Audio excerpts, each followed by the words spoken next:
जल की मिठास, गुरु और शिष्य की कहानी। गुरुकुल में शिक्षा प्राप्त कर रहे एक शिष्य को अपने पिता का संदेश मिला। पिता ने उसे घर बुलाया था।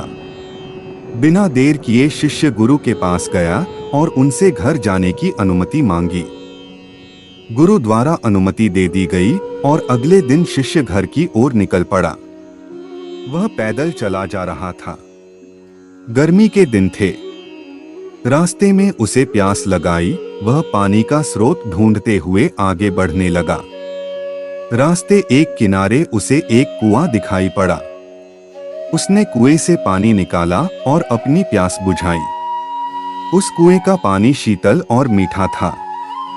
शिष्य उसे पीकर तृप्त हो गया।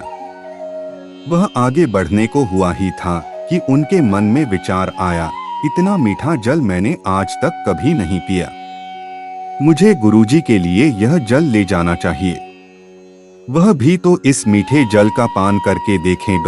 यह सोचकर उसने कुएं से जल निकाला और मशक में भरकर वापस गुरुकुल की ओर चल पड़ा। गुरुकुल में उसे देख गुरुजी ने चकित होकर पूछा, वत्स, तुम इतनी जल्दी लौट आए? शिष्य ने उन्हें अपनी वापसी का कारण बताया और मशक में भरा हुआ जल उनकी ओर बढ़ा दिया। गुरुजी ने वह जल पिया और बोले, वत्स, ये तो गंगाजल की तरह है। इसे ग्रहण कर मेरी आत्मा तृप्त हो गई। गुरु के शब्द सुन शिष्य प्रसन्न हो गया। उसने पुनः गुरु से आज्ञा ली और अपने घर की ओर निकल गया। शिष्य द्वारा लाया गया मशक गुरुजी के पास ही रखा था। उसमें कुछ जल अब भी शेष था। उस शिष्य के जाने के थोड़ी देर बाद गुरुकुल का एक छात्र गुरुजी के पास आया।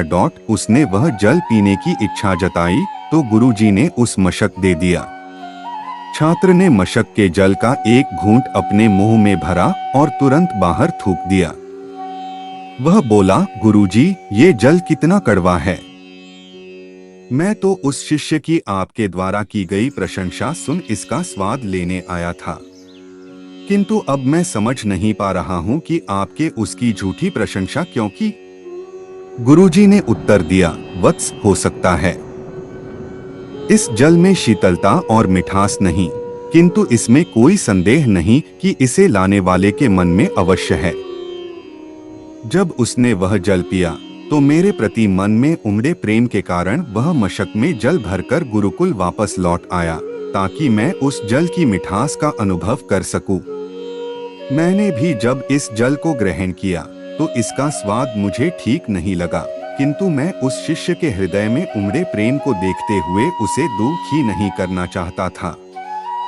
इसलिए मैंने इस जल की प्रशंसा की। ये भी संभव है कि मशक के साफ न होने के कारण जल का स्वाद बिगड़ गया हो और वह वैसा न रहा हो जैसा कुएं से निकाले जाते समय था।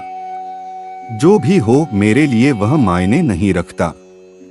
जो मायने रखता वह है उस शिष्य का मेरे प्रति प्रेम। उस प्रेम की मिठास मेरे लिए जल की मिठास से अधिक महत्वपूर्ण है। सीख, हमें किसी भी घटना का सकारात्मक पक्ष देखना चाहिए। नकारात्मक पक्ष देखकर न सिर्फ हम अपना मन मलिन करते हैं, बल्कि दूसरों का भी। इसलिए सदा अच्छाई पर ध्यान दें।